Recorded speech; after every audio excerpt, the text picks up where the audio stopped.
explanations, only silence. He cracked the seal, found Glaucus suspended in golden stillness, lips blue, limbs floating like reeds in amber. When guards hauled boy and jar to the throne room, Minos' relief curdled into fury. "Resurrect him," he ordered, "or you will keep him company." The seer and the honey coffin were locked inside a stone vault. The bar grinded shut. Torches flickered out. The only light came from honey's inner glow. Polyidus knelt, mind racing through every charm he knew.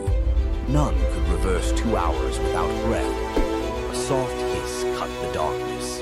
A serpent, scales gold as harvest wheat, slipped under the door.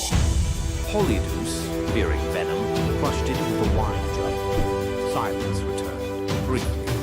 A second serpent slid beside its fallen mate, circled the body, vanished into a crack, and re-emerged, clutching a sprig of leaves that glimmered in emerald fire. Pressed the herb to the dead serpent's mouth. In a shiver of sinew, the creature revived. The pair slithered away, leaving the leaf behind like a lesson. Polyidus' pulse hammered. He ground the glowing plant between stone shards, smeared the paste across Glaucus' cold lips, and half praying to gods who seldom pick up, waited. A heartbeat. 2. Then the boy coughed, honey and air and the shriek of returning life. He sat up wide-eyed, asking if lunch was ready. The vault erupted in shouts. Guards dragged them to Minos, whose relief eclipsed his threats. "Teach the child your art," the king commanded, "and you may leave Crete with both eyes intact."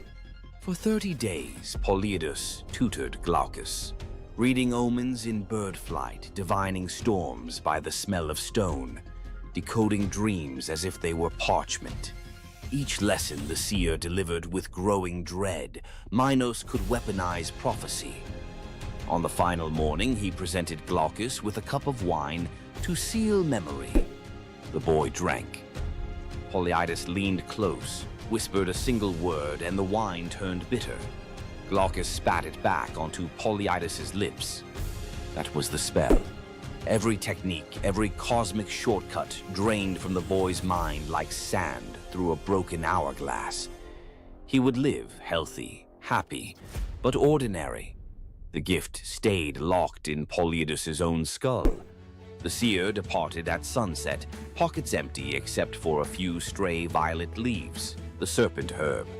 Some say he planted them across the Aegean. Others insist he fed them to bees, breeding honey that glows faintly green when moonlight is thin.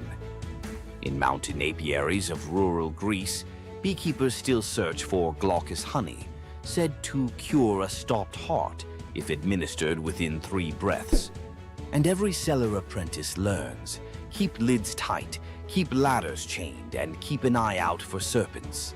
Sometimes they carry medicines gods never meant us to find.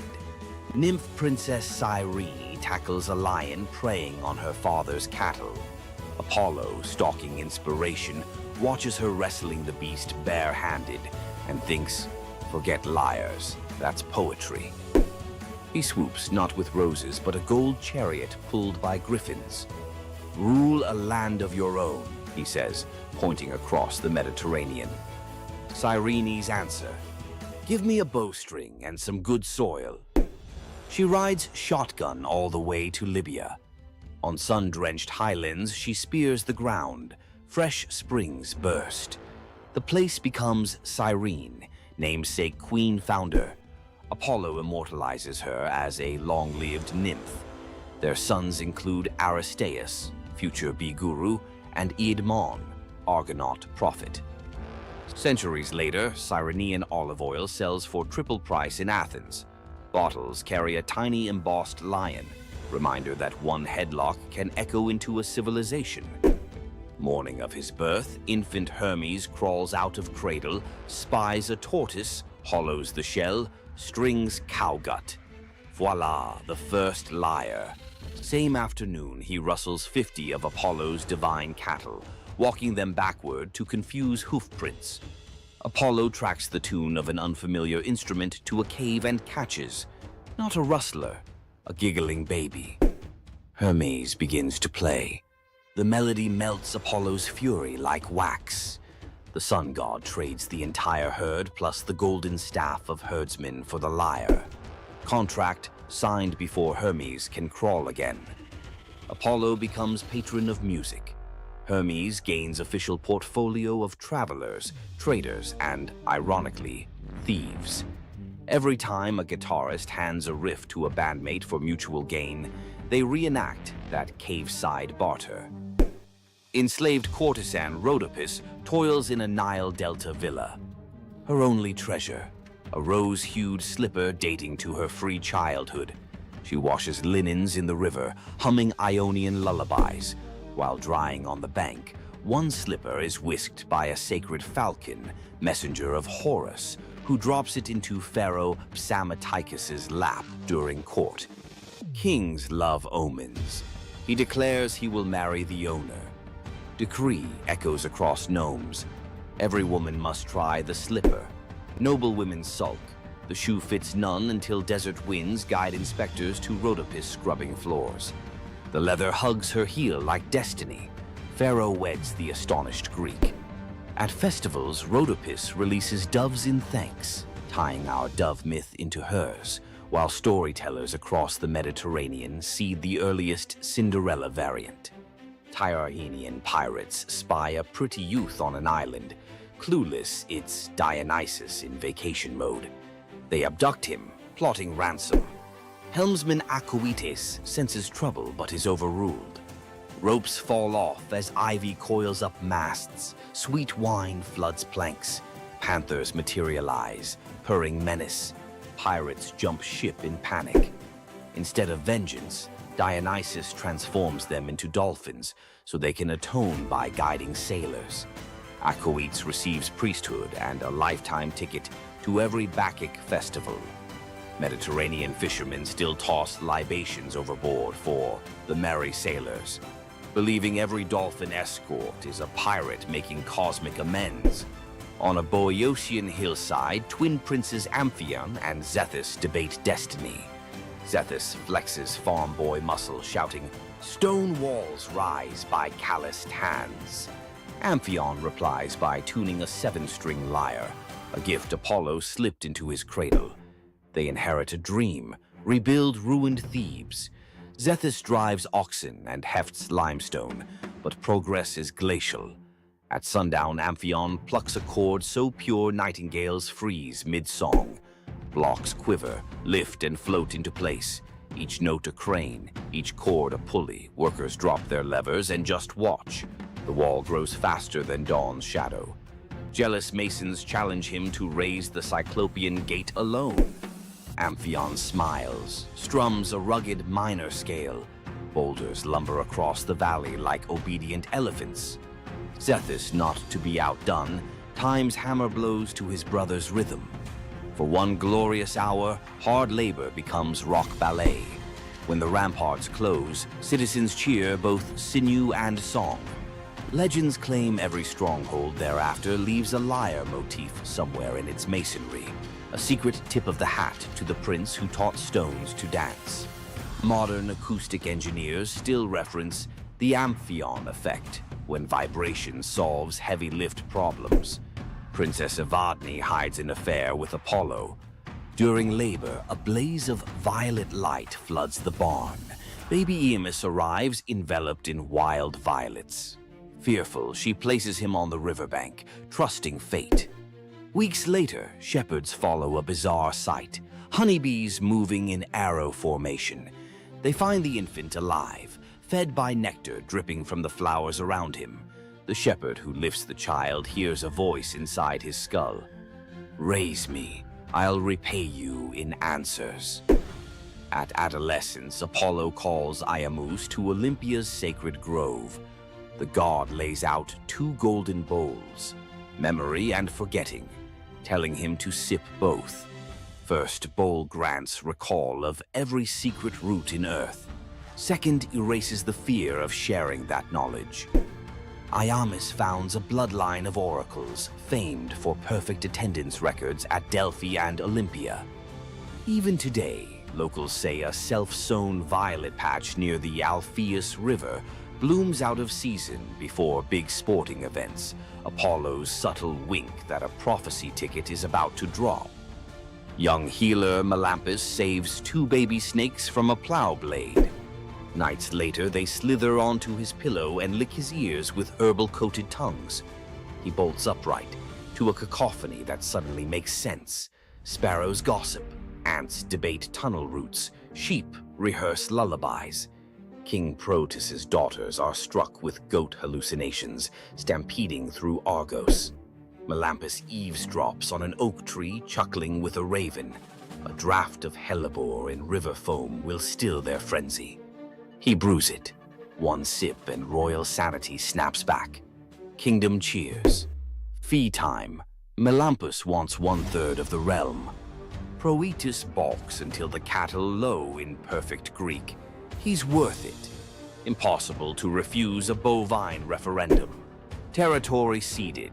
For generations, Argive herders prop a wooden ear in new barns, a reminder that real leadership might start with understanding what even a beetle has to say. Priest King Aeneas hosts Dionysus and Apollo at a midsummer feast. In gratitude, the gods bless his 3 daughters, Oeno, Spermo, Elais, with hand gestures that turn objects into wine, grain, and oil. Years later, the Achaean armada, en route to Troy anchors at Delos, supplies dangerously low. Aeneas offers help. The daughters flick wrists, and the beach is suddenly a farmer's market. Agamemnon plots to kidnap the miracle caterers for a 10-year war buffet. Dionysus intervenes. With a grape leaf touch, he turns the sisters into doves.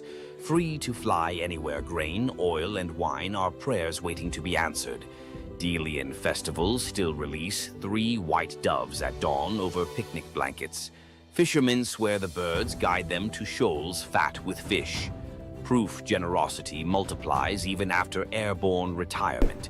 If you felt the buzz of bees and the rattle in the dark, hit like, subscribe for more long-form myth dives, and ring the bell so the next chapter arrives before the honey seals shut. Imagine being one of the greatest hunters in the world, known for your unmatched speed and skill. But despite all your abilities, your destiny is determined by a simple golden apple. Let me tell you the tragic tale of Atalanta, the huntress who couldn't escape her fate. Atalanta was abandoned at birth by her father, Zeus, who didn't want a daughter. Left to die in the wilderness, she was raised by a she-bear, learning to hunt and survive. As she grew, Atalanta became a legendary warrior, her skills in hunting unmatched. But no matter how great she became, she could never escape one thing: her prophecy. A prophecy foretold that Atalanta would only marry a man who could outrun her in a race. As the years went by, many suitors came, eager to win her hand. But Atalanta, fiercely independent, defeated them all. Her speed was unbeatable, and no man could match her skill. Then came Meleager, a brave hero who had heard of Atalanta's strength and beauty. Unlike the others, he didn't boast about his abilities. Instead, he came prepared with a plan. Meleager, knowing Atalanta's curse, asked the goddess Aphrodite for help. She granted him 3 golden apples, which he used to distract Atalanta during their race. As Atalanta raced ahead, confident of her victory, Meleager tossed the apples one by one in her path. The golden apples were so beautiful, they distracted Atalanta just enough to slow her down. In the end, Meleager won the race, and Atalanta was forced to marry him, despite her reluctance to give up her independence. But the story doesn't end in happiness. Atalanta and Meleager's marriage was plagued with regret. Atalanta, still driven by her need for freedom, felt trapped by the very love she couldn't escape. And in the end, Meleager, whose destiny was also marked by the gods, tragically died before she could ever truly be free. Atalanta's story is a tale of love, fate, and the clash between personal destiny and desire. Despite her unmatched strength and independence, her fate was sealed by love, and her story remains a tragic reminder of how even the most powerful can be brought down by what they cannot control. If Atalanta's bittersweet story of fate and love left you in awe, subscribe for more untold Greek myths and the heroes who shaped the ancient world. What makes Zeus, the mighty king of the Greek gods, one of the most fascinating figures in mythology? Is it his unparalleled power over the skies, his cunning strategies, or the sheer drama of his endless affairs? While his tales are legendary, there's one story that stands out: the epic battle that earned Zeus his throne, the Titanomachy. This isn't just a story of a god's rise to power, it's a tale of rebellion, alliances, betrayal, and the ultimate struggle between two generations of divine beings. Stay with us as we dive into the myth of the Titanomachy, Zeus's role in overthrowing the Titans, and the secrets that shaped his reign. Before Zeus became the king of the gods, his father, Cronus, ruled the cosmos. Cronus was the youngest of the Titans, a race of primordial deities born of Uranus, the sky, and Gaia, the earth. The Titans were immensely powerful, but also deeply flawed. Cronus had gained power by overthrowing his own father, Uranus, in a brutal act of betrayal. But just as Cronus had betrayed his father, a prophecy loomed over him, warning that one of his own children would overthrow him. To prevent this, Cronus took a horrifying precaution. He swallowed each of his children as they were born, imprisoning them in his stomach for eternity. But Gaia, the ever-watchful mother of the gods, wasn't about to let this happen again. When Rhea, Cronus's wife, gave birth to Zeus, Gaia devised a plan. Rhea tricked Cronus by handing him a stone wrapped in swaddling clothes, which he swallowed, believing it was his newborn son. Meanwhile, Zeus was spirited away to a hidden cave on the island of Crete, where he was raised in secret. Zeus grew up under the care of nymphs and a goat named Amalthea, who nourished him with her milk. As he matured, Zeus learned of his father's tyranny and vowed to free his siblings and challenge Cronus's rule. Zeus couldn't take on Cronus and the Titans alone. He needed allies. His first move was to rescue his siblings trapped inside Cronus. With the help of the goddess Metis, Zeus tricked Cronus into drinking a potion that caused him to vomit up his children: Hestia, Demeter, Hera, Hades, and Poseidon, fully grown and ready for battle. Now united, the 6 Olympian siblings declared war on Cronus and the Titans. But the Titans were powerful, and the war, known as the Titanomachy, would rage for 10 years with no clear victor.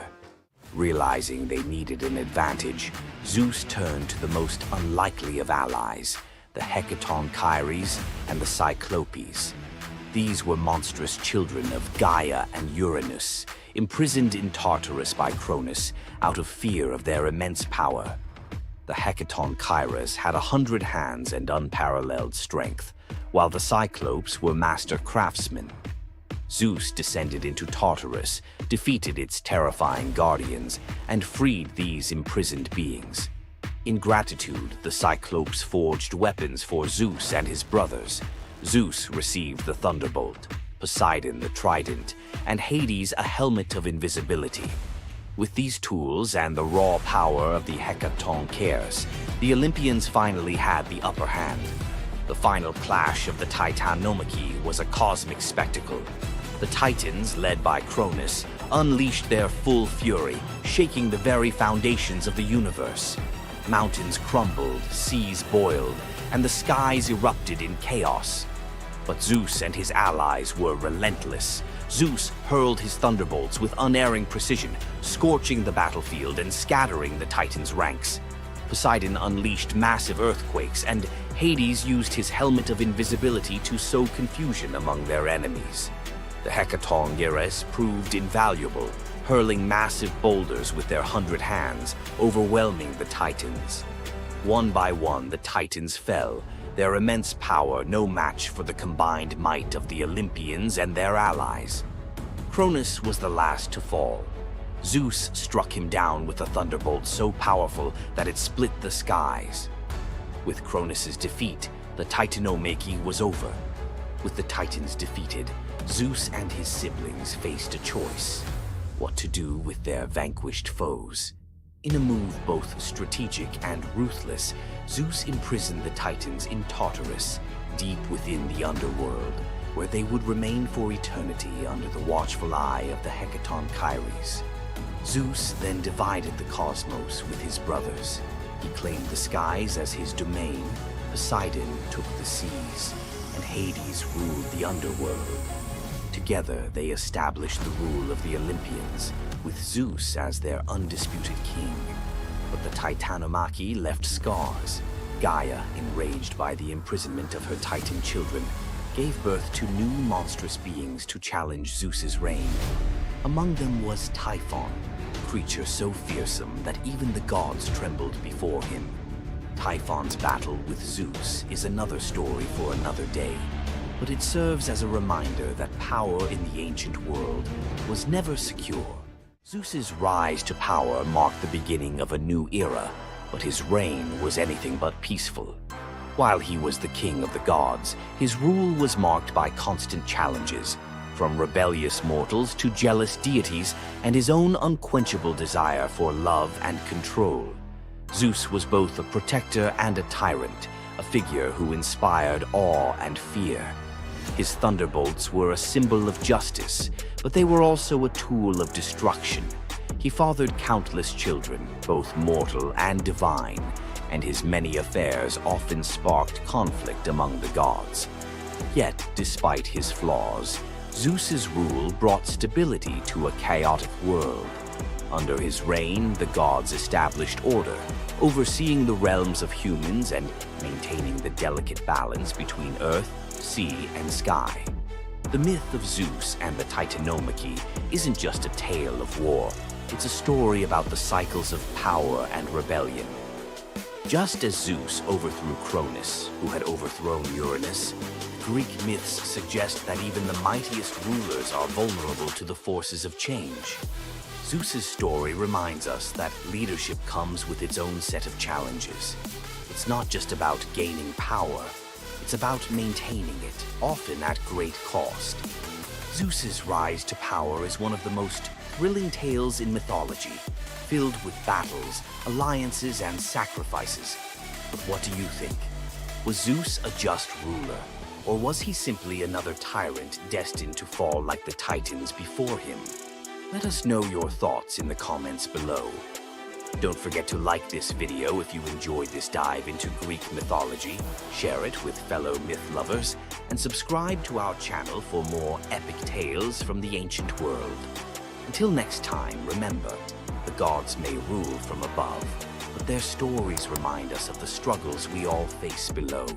Tonight you'll meet the nymph whose beauty made Hades plant a forest in her image, a lover who weaponized an apple to hack a goddess's marriage laws, a king who may have raised the dragon that ate his island, a prophet who lived 7 years as each sex and paid with his eyes, and a royal couple whose wrecked ship still calms the winter seas. 5 deep-cut myths, none repeated from previous episodes. Stick around. The last scene explains why every item you just saw is really the same warning. Luce, daughter of Oceanus, shimmered like morning on still water. Hades saw her bathing on the Styx's shore and felt the ache of something that might have been love, if gods knew limits. He swept her into his shadowy chariot. In the underworld, things don't rot the way they should, they transform. When Luce's mortal bloom began to fade, Hades panicked. Unable to bear her disappearing, he offered the only gift he understood: immortality as landscape. He touched her hair. It stiffened into bark the color of moon-bleached bone. Leaves burst silver as coin flip flashes. Luce the woman became Luce the white poplar, blazing at the center of Elysium. Dead heroes rest beneath her, weaving garlands from her two-toned leaves. Dark one side, pale the other. to remind them that joy and grief always grow on the same branch. The Cercopes, twin dwarf tricksters Passalus and Acarus, live by trolling. They steal Heracles' bow and club, giggling about how the hero's butt is black as a kettle from soot. Heracles wakes, grabs both by the ankles, slings them over a pole like squirming fish, and marches toward the city to sell them. Dangling upside down, blood rushing to their heads, the twins can't stop roasting him. Even Heracles, no stranger to rage, breaks into reluctant laughter. But Zeus, hearing their unfiltered comedy, decides the world needs more mischief. He transforms them into the first monkeys, bodies still small, faces still grinning, forever swinging by what once bound them, their own tails. Sailors claim the Cercopes occasionally regain speech during eclipses, whispering new insults at any heroic statue within earshot. King Lycurgus hated surprises. When the brand new god Dionysus marched through Thrace with drums, wine, and ecstatic maenads, Lycurgus saw a security threat. He banned viticulture, arrested Bacchic followers, even ordered his soldiers to whip the vines until they confessed their treason. Dionysus escaped into sea foam, but vengeance fermented quietly. First, the king's barley crops twisted into miniature grape clusters. Then, every cup in the palace turned to wine, no matter what was poured. Finally, Lycurgus woke screaming.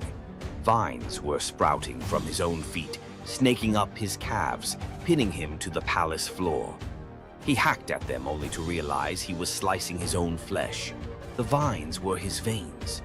Driven mad, he swung an axe at what he thought were tendrils on an oak and beheaded his heir. The gods let him blister in that guilt until locals, terrified, bound him and hurled him into Mount Pangaion's man-eating cave. The vines retracted, but his screams never did. Acontius, a handsome nobody from Chios, spots rich girl Cydippe under the temple colonnade. He can't speak to her, class gap miles wide, but he can exploit Olympus's fine print. He scratches on an apple. I swear by Artemis to marry Acontius. He rolls it to her sandal. She idly picks it up and reads the words aloud, which in Artemis's precinct equals a binding oath. Cydippe leaves, confused, but every time her father arranges a proper fiancé, she collapses with fever, so savage priests fear plague. The oracle digs through the divine TOS and finds the hitch. She's already sworn. When Cydippe finally weds Acontius, the fevers vanish. Artemis shows up, not angry but amused, honoring the couple with everlasting fidelity in exchange for the clever tribute. Moral: speak casually under a goddess's roof and the contract is in ink you can't see. Long before the Trojan War, the island had no king, only scattered fishermen and goats. Then a stranger arrived, Cycreus, towering, scarred, carrying a bronze spear notched with unknown runes. He spoke little, ate alone, but worked miracles. He dug cisterns where springs burst overnight, charmed a wild stallion into kneeling, and once, locals swear, stood barefoot in a ring of fire to prove courage to the storm god. By year's end, the islanders begged him to rule. They didn't know he walked with a secret. He dreamt every night of fire-scaled dragons devouring his childhood village, and woke with soot under his nails though no hearth burned nearby. Months after his coronation, goats began disappearing. Nets came up shredded as if bitten by iron teeth. One dusk, a shepherd stumbled into the agora, eyes wide, clutching a bronze scale the size of a dinner plate, edges smoking. He'd found it at the mouth of a cave where the mountain met the sea. Cycreus said nothing, only studied the scale under torchlight. It matched the color of the runes on his spear. That night, villagers saw their king ride alone toward the cave. From cliffs, they watched the torchlight vanish into the maw. Minutes stretched into hours. Then, roaring deep enough to quake wine wine jars on kitchen shelves. Flame burst from the cave mouth. Shadows of two giants, one man, one serpent, wrestled on the cave wall like monstrous puppet theater. At dawn, silence. Cycraeus emerged, armor warped, spearhead glowing red. Behind him dragged the colossal corpse of a sea dragon, neck twisted, fangs snapped, eyes like boiled copper. The island erupted in praise. They crowned him with laurel and called him Draken Soter, Dragon's Savior. Yet some noticed his smile was hollow, as if slaying the beast had lanced a boil he secretly cherished. After the triumph feast, Cycraeus changed. He paced battlements at midnight, muttering in a guttural tongue. His bathwater steamed black. Servants insisted the steam coiled like a serpent before dissolving. One harvest festival, a child accidentally spilled wine on his boots. Cycraeus roared, eyes flashing ember orange, and the boy swore he saw scales ripple under the king's skin. Rumors spread. Had the battle fused man and monster? Or darker, had Cycraeus never slain the dragon at all? Had he absorbed it? When storms flattened olive groves and fishermen found their nets burnt as though by underwater fire, the islanders panicked. They begged Eurystheus of Athens to intervene. The hero sailed with 50 hoplites, each carrying asbestos-soaked nets and mirrored shields to confuse reptilian eyes. But at the gate they met not a beast, only their king, bare-chested, spear discarded, arms raised. Cycraeus confessed the dragon's fury had leaked into him. He'd battled it outside and now battled it within, losing ground each night. "Bind me or burn me," he said. Eurystheus chose mercy darker than execution, exile. He ferried Cycraeus to Eleusis, gift-wrapping the cursed king for the goddess Demeter, whose own grief could understand corrupted power. Demeter accepted, appointing Cycraeus as guardian of her holy processions, his inner fire now repurposed to ward off all lesser threats. As Cycraeus' ship slipped away, islanders swore the shoreline hissed, not from waves, but from a dragon's whisper receding with its unwilling host. Salamis kept the dragon's bronze scales nailed above city gates for centuries, tarnished mirrors reminding every leader, "Conquer your monsters, yes, but never wear their skins." Power taken from terror carries terror's seed. When rage becomes crown, abdication may be salvation. Young hunter Tiresias strikes the snakes with his staff. Hera curses him into a woman for 7 years. He marries, bears children, learns the loom songs of grief men never hear. 7 winters later, he meets the serpents again, carefully steps over them, spell breaks. He's male once more. Later, Zeus and Hera bicker. Who enjoys love more, man or woman? They drag Tiresias in as data point. He sides with Zeus. Women feel 9 times the pleasure. Hera, furious, blinds him. Zeus, guilt-struck, gifts prophecy and a lifespan of 7 generations. Thus, the greatest seer of Thebes walks the tightrope of fate without eyesight, yet clearer vision than any living soul. It's said he chuckled on his deathbed. "Blind, I've seen 2 worlds, inside and out." King Ceyx sails to consult an oracle. Wife Alcyone prays he waits for calmer weather. He doesn't. Zeus, annoyed that Ceyx invoked him too often in casual oaths, hurls a thunderstorm that swallows the ship.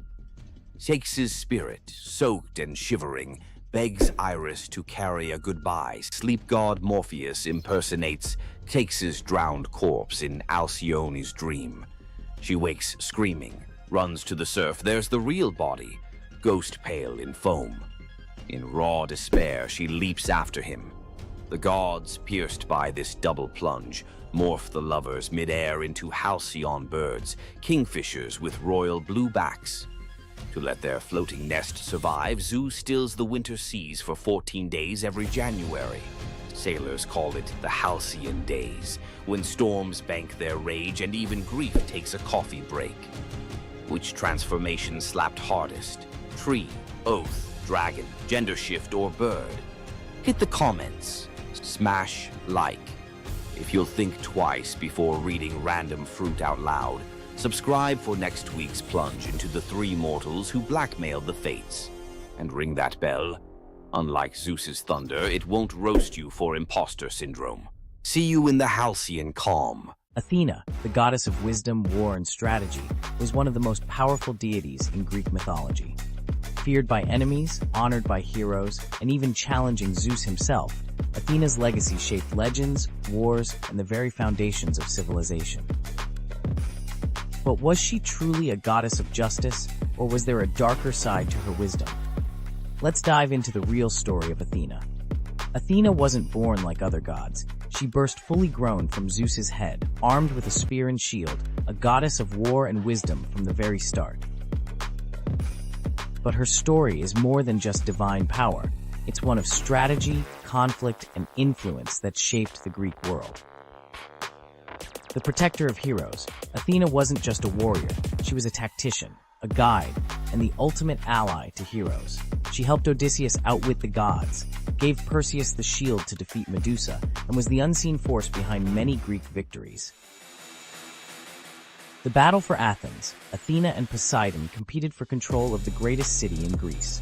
Poseidon offered a mighty ocean, but Athena gave the olive tree, a symbol of wisdom and prosperity. The people chose her gift, and Athens was named in her honor. The merciless judge? Athena may have been wise, but was she just? When Medusa was assaulted in her temple, Athena didn't punish Poseidon, she punished Medusa, turning her into a monster. Later, she created the first court of law, showing her power wasn't just in battle, it was in justice, law, and politics. Wisdom and war, always balanced. Unlike Ares, the god of chaos and bloodshed, Athena's warfare was tactical, calculated, and precise. She was the goddess of the battlefield, but also the goddess of philosophy, craftsmanship, and knowledge, a balance between violence and intelligence.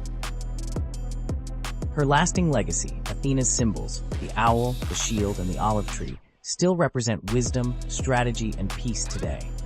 The Parthenon, her great temple, still stands, and her influence can be seen in modern philosophy, war strategy, and even democracy itself.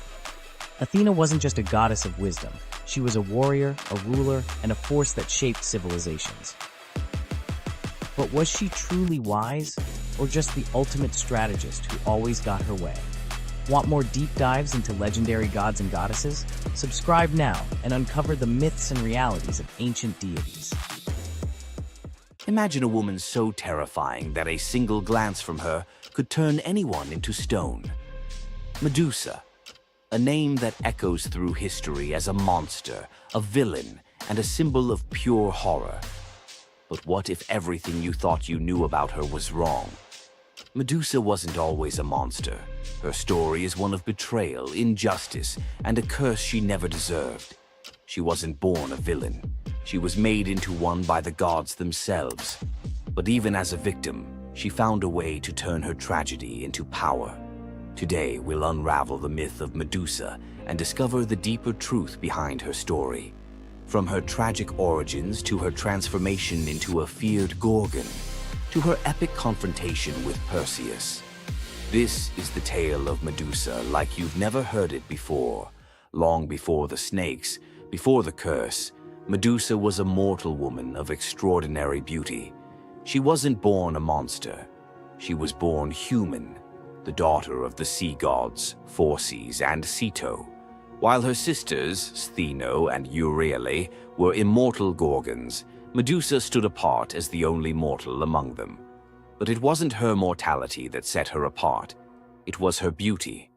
Medusa's golden hair, radiant complexion, and striking eyes captured the attention of everyone, even the gods.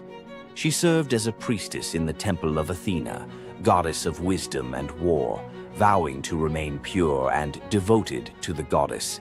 This is where her life took a tragic turn. According to the myth, Poseidon, the god of the sea, became infatuated with Medusa. Overcome by desire, he pursued her relentlessly, and one fateful day he cornered her in Athena's temple. Medusa, defenseless, could not escape his wrath. But instead of protecting her, Athena turned her fury against Medusa. The goddess, enraged by the desecration of her temple, cursed Medusa for what had happened, punishing the victim instead of the perpetrator. Athena's curse transformed Medusa into a gorgon, a being so hideous that no one could bear to look at her. Her golden hair turned into a nest of venomous snakes, and her eyes became so powerful that a single glance could turn living creatures to stone. This moment defined Medusa's new existence. Once revered for her beauty, she was now feared and hunted as a monster. But beneath the horror of her transformation lay a deeper question. Was Medusa truly cursed, or had she been given a weapon to defend herself in a world that had betrayed her? Medusa fled from civilization, retreating to a remote island where she lived in solitude. Here she came to terms with her new form and the terror it inspired. The snakes in her hair hissed constantly, and her reflection, once a source of pride, was now a weapon she couldn't dare to look at. But the world wouldn't let her rest. Tales of the monster of the island spread across Greece, and soon warriors came seeking glory by trying to slay her. None succeeded. Each challenger who entered her domain fell victim to her petrifying gaze, their bodies forever frozen in stone. Medusa's life became one of survival, fending off those who sought to destroy her while grappling with the isolation of her curse. She was trapped in a cycle of violence she didn't choose, but couldn't escape. As the years passed, Medusa's story became twisted. In the eyes of mortals, she was no longer the victim of a cruel curse, but a monster to be feared. The tragic young woman was lost to legend, replaced by the image of a terrifying villain. Enter Perseus, a young demigod with a destiny to fulfill. Tasked with bringing back Medusa's head as proof of his strength, Perseus embarked on a perilous journey to find her. But unlike the warriors before him, Perseus wasn't relying solely on his skill. He had the favor of the gods. Athena and Hermes provided Perseus with gifts to help him on his quest. Winged sandals to fly, a reflective shield to avoid Medusa's gaze, and a sword sharp enough to cut through anything. Most importantly, he was given a magical bag to safely carry her severed head. Perseus's journey to Medusa's lair was filled with danger, but none compared to the final challenge, facing the Gorgon herself. When Perseus arrived, Medusa was sleeping. For the first time in years, she looked peaceful, an almost human reminder of who she once was. But Perseus couldn't afford to hesitate. Using the reflective shield as a mirror, he avoided her petrifying gaze and struck with precision, severing her head in one swift motion. The blood that spilled from Medusa's neck gave birth to two incredible beings, Pegasus, the winged horse, and Chryser, a golden giant. Even in death, Medusa's body produced miracles, a testament to the power she had carried within her. Perseus carried Medusa's severed head back to Greece, where it became both a trophy and a weapon. Her gaze retained its power, turning enemies into stone, and Perseus used it to defeat his foes and protect his people. But Medusa's story didn't end with her death. Over time, her image transformed from that of a monster to a symbol of strength and defiance. Women, especially, began to reclaim her story, seeing her as a figure who resisted the gods and survived unimaginable betrayal. Today, Medusa is more than a mythological figure. She's an icon. Her face appears in art, literature, and even modern movements that challenge systems of power and oppression.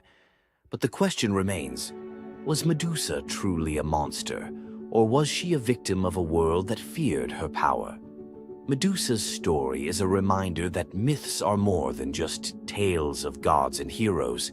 They're reflections of human nature, of the injustices and triumphs we still see today. So, what do you think? Was Medusa a villain, or was she a misunderstood symbol of resilience? Leave your thoughts in the comments. Give this video a like if you found her story as fascinating as we did, And don't forget to subscribe to the channel for more deep dives into the myths and legends that continue to shape our world. Until next time, keep questioning, keep exploring, and keep looking beyond the surface. Hor, the thunder god, woke up to find his greatest nightmare had come true. Mjolnir, his mighty hammer that could level mountains and control lightning itself, was gone. Without it, the thunder god was powerless, vulnerable, and mocked. The weapon that defined his very identity as protector of Asgard had vanished without a trace. But what happened next would humiliate him more than any defeat in battle. To get his hammer back, Thor would have to do something that went against every fiber of his warrior identity. You won't believe the disguise he ends up in. It all began on what should have been an ordinary morning in Asgard.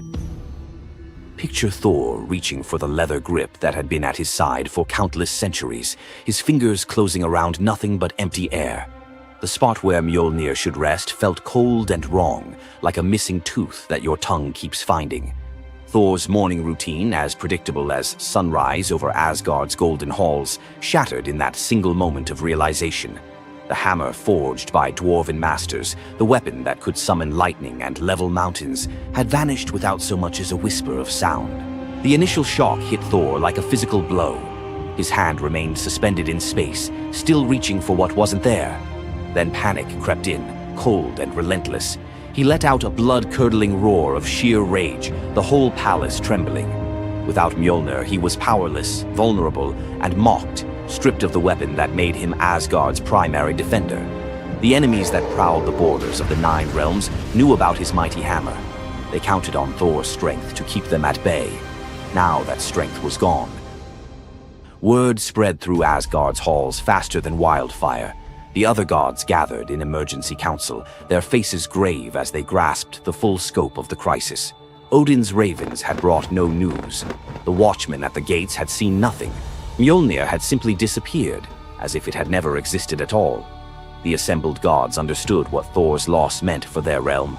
Asgard stood vulnerable, its greatest protector reduced to a shadow of his former self. Loki stepped forward through the crowd of worried gods, his familiar, cunning smile playing at the corners of his mouth. He offered to investigate the theft using his shape-shifting abilities, volunteering to venture where other gods could not go undetected. The council accepted his proposal immediately, desperate for any lead in their search. Thor watched his brother prepare for the mission, knowing that Loki's success or failure would determine his own fate. Loki first borrowed Freya's magic feathered coat, allowing him to fly in falcon form to Jotunheim without raising alarms. Each dead end pushed Thor deeper into desperation.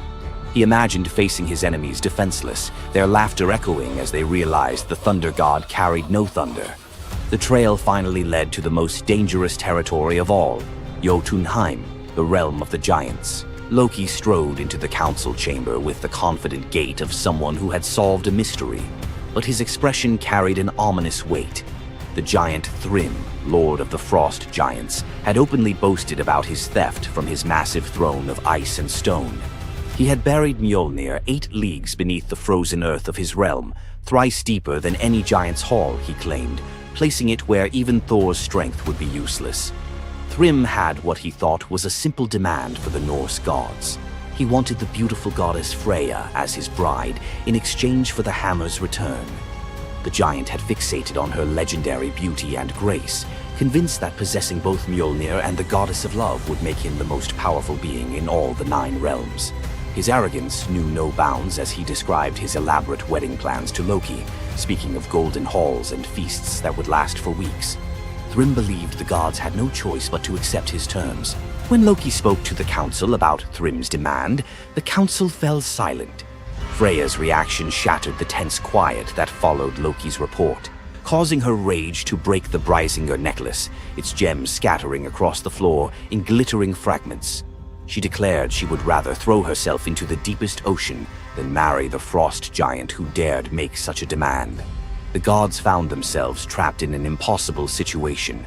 They could sacrifice one of their most beloved goddesses to a giant's lust, or they could leave Thor permanently weakened and Asgard vulnerable to every enemy that prowled the borders.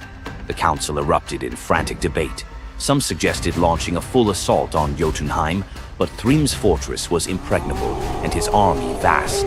Others proposed trickery or negotiation, but every path led to either devastating war or humiliating surrender. Heimdall, the far-seeing guardian who watched over the Rainbow Bridge, had remained silent throughout the heated discussions. When he finally spoke, his words stopped every conversation in the hall. His suggestion was so outrageous, so completely unthinkable, that even Loki's jaw dropped open in shock. The gods stared at Heimdall as if he had lost his mind, but they were out of other options. What he proposed, however, would challenge everything Thor stood for as a warrior. Heimdall's words hung in the air like a challenge to the very foundations of Norse honor. The far-seeing god had suggested that Thor disguise himself as a bride and infiltrate Thrym's wedding feast to recover Mjolnir. He spoke with calm authority, tie housewife's keys about his waist, and pin bridal jewels upon his breast. The idea was so fundamentally opposed to Norse concepts of masculine honor that Thor's initial response shook the very walls of Asgard. He declared the plan preposterous and swore he would never hear the end of it if word spread that the Thunder God had dressed as a woman. The assembled gods watched in tense silence as their mightiest protector wrestled with a challenge that could not be solved through brute force or lightning strikes. They had already considered launching a full assault on Jotunheim, but Thrym's fortress was impregnable and his army vast. No other choice remained. Thor paced the hall like a caged wolf, his massive fists clenched as he grappled with the impossible choice between his warrior's pride and his duty to protect Asgard. Every instinct in his body rebelled against the idea of abandoning his identity as a fearsome warrior to play the role of a delicate bride. Loki stepped forward with barely contained excitement, volunteering to accompany Thor as his maidservant. The trickster god's eagerness to participate in this elaborate deception revealed his true nature. While Thor struggled with the concept, Loki was already plotting the specifics of costumes, mannerisms, and the lies they would need to maintain throughout their dangerous mission. The transformation began with layers of bridal linen draped over Thor's massive frame. Servants brought forth delicate jewelry, housewife's keys that symbolized domestic authority, and a dainty hood for his head. Finally came the precious necklace of Brisingar. Each item added to the disguise felt like another blow to Thor's warrior identity. When he finally looked at his reflection, the god of thunder saw an unconvincing bride staring back at him. Thor finally accepted the plan because no alternative existed. The unlikely pair prepared to set off for enemy territory, where their deception would face its ultimate test among giants, eager to celebrate their lord's triumph. The great hall of Thrym's fortress buzzed with excitement as giants gathered to witness their lord's marriage to the most beautiful goddess in all the 9 realms. Thor sat at the high table in his bridal disguise, surrounded by massive frost giants who raised their drinking horns in celebration. The feast spread before them displayed the giants' wealth and power.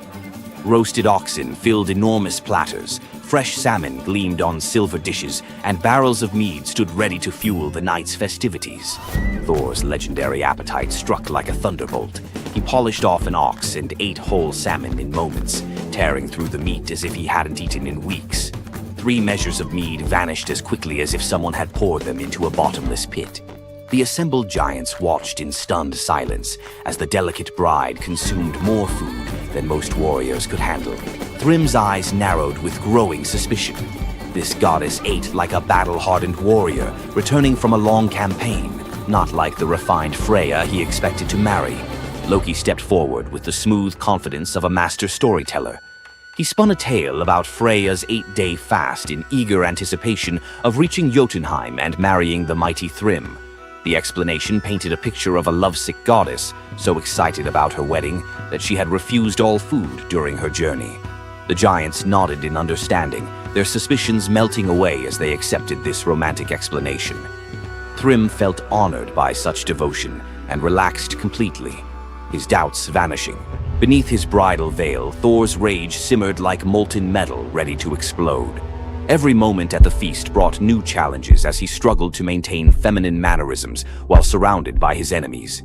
His massive hands shook with barely controlled fury as he watched the giants celebrate what they believed was their victory over Asgard. The critical moment finally arrived. Thrym commanded his servants to bring Mjolnir forth, the very moment Thor had trained his eyes on since dawn. The servants placed the legendary weapon before the disguised bride as part of the traditional ceremony. Thor's fingers closed around Mjolnir's familiar handle, and lightning immediately crackled through the hall. He ripped away his bridal veil and roared his true identity to the shocked giants. Thrym's eyes widened in terror as he realized the bride he had been celebrating was actually the god of thunder himself. Thor swung Mjolnir, killing Thrym instantly after crushing his skull with Mjolnir, then turned on the assembled giants, and even the pleading giantess met Mjolnir's crack before the hall fell silent. The theft that had begun with arrogance ended in complete destruction. This tale reveals how even the mightiest heroes must sometimes sacrifice their pride to protect what matters most. Back in Asgard, the Aesir never spoke of the bearded bride again, though a few still hide a smirk when Thor raises Mjolnir.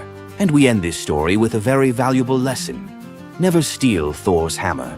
And if you're going to, don't make him dress like a woman.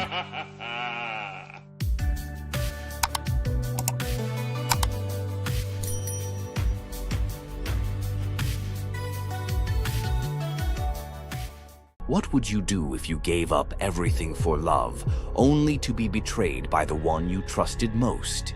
In the Greek myth of Medea, love led to ultimate revenge, and the consequences were deadly. Let's dive into this tragic tale. Medea, a sorceress of immense power, fell in love with Jason, the leader of the Argonauts, when he came to her homeland seeking help. Medea, who was deeply in love with him, used her magic to aid him in his quest for the Golden Fleece. She betrayed her own family, murdered her brother, and helped Jason achieve his goal, all out of love for him. Once Jason had the fleece, Medea fled with him to Greece, where they started a life together. But as time went on, Jason's love for Medea faded.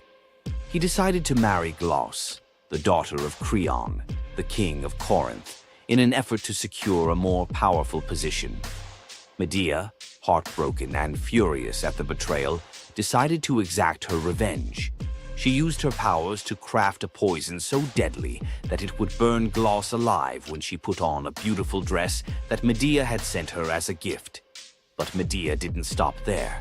In her grief and rage, she murdered her own children, Jason's children, to ensure he would suffer the most for his betrayal.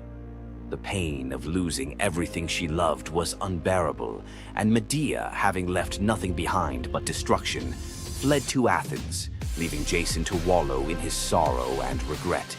Medea's story is a tragic reminder of the destructive power of betrayal and the extreme lengths to which love can drive someone.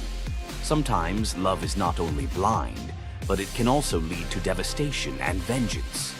Does Medea's vengeance leave you thinking about the darkest side of love? Subscribe for more ancient Greek myths filled with twists, power, and passion. Loki's punishment was brutal. Bound deep within a cavern, his body lashed to 3 jagged rocks with the entrails of his own son. Above him, a serpent hung poised, venom dripping relentlessly onto his exposed skin. This scene, drawn from the poetic Edda and the prose Edda, became a symbol of both divine vengeance and suffering that echoed through Norse legend. But the gods never counted on one presence: Sigyn, Loki's faithful wife. Her hands trembled as she knelt beside him, catching each drop of poison before it could sear his flesh. Her quiet devotion became a fragile shield against the god's wrath. Why did she choose loyalty over escape? The answer reveals a truth about love that endures even when the world itself seems lost to darkness. Yet before the cavern, before the venom and the silence, there was a betrayal that shook the heart of Asgard. Baldur was the light of Asgard, cherished by gods and mortals alike. His laughter filled the halls, a warmth that even the golden apples of Idun could not rival. When ominous dreams began to trouble him, his mother Frigg, desperate to protect her son, secured oaths from every creature and object in existence never to harm him. All, that is, except the mistletoe, too slight, too innocent to warrant suspicion. Loki saw opportunity in what others dismissed. He fashioned a dart from that fragile branch and sought out Hoder, Baldur's blind brother. "Here," Loki murmured, placing the weapon in Hoder's uncertain grasp, "let me guide your hand." The dart struck its mark. In an instant, Baldur's light was snuffed out, his presence gone from the world. The gods stood in stunned silence, their joy shattered. Loki lingered in the shadows, the faintest smile on his lips, before slipping away unseen. The prose Edda tells us the pyre burned for 9 nights. Baldur's wife, Nanna, overcome with grief, cast herself onto the flames, her spirit entwined with his. The gods heaped treasures upon the funeral bier, Odin's ring Draupnir, Baldur's own ship Hringhorni, to honor him, but no offering could fill the void left behind. The air grew heavy with suspicion. As the smoke twisted skyward, word spread of an old woman whispering to Hoder in the moments before the fatal blow. When Thor forced the truth from a trembling servant, silence fell like a shroud. Loki's name was not spoken, but its weight pressed upon every heart. The gods had tolerated his mischief, his clever lies, even the theft of Sif's hair. But this was different. The poetic Edda names him plainly: Loki, the guileful who brought it about, from which all misfortune came. Odin convened the gods to pass judgment. No mead flowed, no boasts rang out. The All-Father's single eye burned cold as he named Loki Oathbreaker and Kinslayer. Weapons gleamed in restless hands. Even gentle Friar's fingers tightened around his sword. Loki understood the god's fury. He fled Asgard, his mind racing with schemes. As told in the prose Edda, he built a lodge in the mountains, doors on every side, always watching for his pursuers. Still, he could not outrun their vengeance. Odin's gaze found him, even in hiding. When the gods arrived, Loki tried to slip away, transforming into a salmon to evade capture in the river's swift current. But Thor's grip proved stronger than fate. Dragged back through the gates he once helped raise, Loki passed faces twisted with anger and betrayal. The gods' judgment was swift. The path ahead led not to mercy, but to a place where pain and silence waited in the damp and the dark. They forced Loki into the heart of the earth, a cavern where the air pressed cold and heavy, and every sound echoed off stone walls, slick with damp. Water dripped steadily from above, each drop magnifying the hush that settled over the gods as they set to their grim task. The stench of venom lingered, sharp and persistent, mingling with the iron tang of old blood. Odin's single eye caught the flicker of Skadi's movement. A silent nod passed between them, sealing what would come next. 3 massive boulders, freshly gouged with holes, stood ready. The gods had not brought chains or rope. Instead, they made Loki's punishment a reflection of his own chaos. The prose: Edda tells us they transformed one son, Vali, into a wolf who slew his brother, Nari. With the entrails of Nari turned to iron by the god's will, they bound Loki fast, wrists, neck, thighs, and ankles locked tight against the unyielding stone. As the Völuspá declares, with the guts of his ice-cold son, the killer is bound. Each knot and twist was deliberate, a reminder that his own blood now held him captive. The weight of the rocks pressed into his flesh, a constant ache that would never fade. Skadi stepped forward, her presence sharp as frost. In her hands, a serpent writhed, its fangs gleaming. She fixed the creature to a stalactite directly above Loki's face. "For Baldur," she said, her voice steady and cold. The serpent's jaws parted, and a bead of venom gathered at its tip. It hung for a moment, then fell. Loki's scream reverberated through the cavern, his body arching in agony as the venom burned into his skin. The pain was relentless, searing into bone, and the world above felt its echoes, earthquakes shaking Midgard, rivers shifting, the roots of Yggdrasil quivering. The gods watched in silence, their faces unreadable. Justice, they believed, had been served. As the serpent's venom continued its slow assault, the rhythm of torment became all-consuming. The next drop formed, poised to fall. Then a figure emerged at the edge of the chamber, a woman, silent, a wooden bowl cradled in her hands. Sigin's arms were blistered, her sleeves stained, but her grip was unwavering as she stepped into the circle of pain. The cavern held its breath. Sigyn knelt, her presence a quiet defiance. The venom hissed into the bowl, wood darkening with each drop. The gods turned away, their judgment complete, but the story within the cavern was only beginning. The bowl rested in Sigyn's hands, its wooden sides polished by hours of silent endurance. She knelt on the cold stone, skirts bunched beneath her, and waited for the serpent's venom to fall.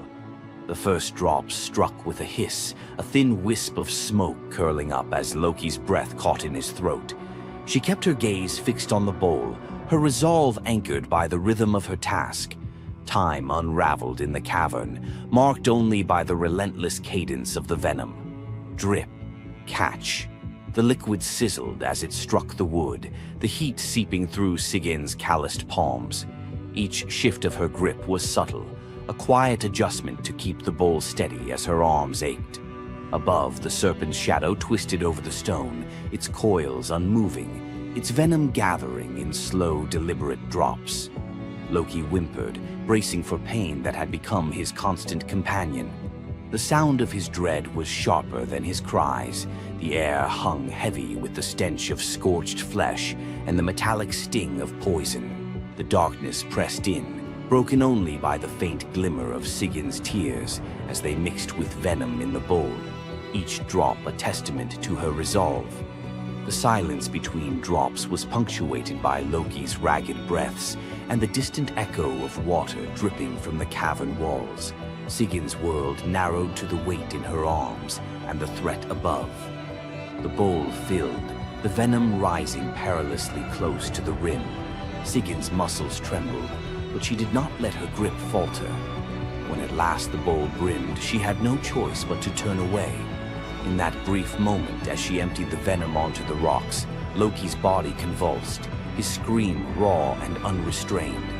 The poison ate into the stone, leaving blackened scars as Sigyn hurried to wipe the bowl clean and return to her vigil. For time beyond reckoning, Sigyn remained. The myth offers no window into her thoughts, only the image of her kneeling, unwavering as Loki's mind splintered under the weight of his agony.